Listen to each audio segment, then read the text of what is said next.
بسم الله الرحمن الرحيم.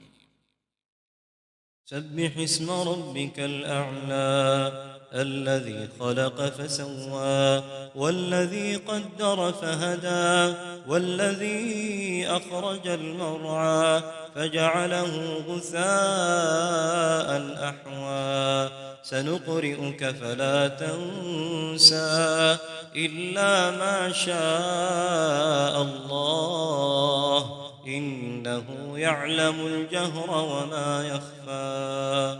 ونيسرك لليسرى فذكر إن نفعت الذكرى سيذكر من يخشى ويتجنبها الأشقى الذي يصلى النار الكبرى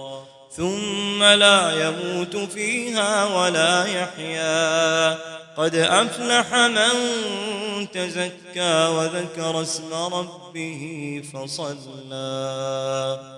بل تؤثرون الحياة الدنيا والآخرة خير وأبقى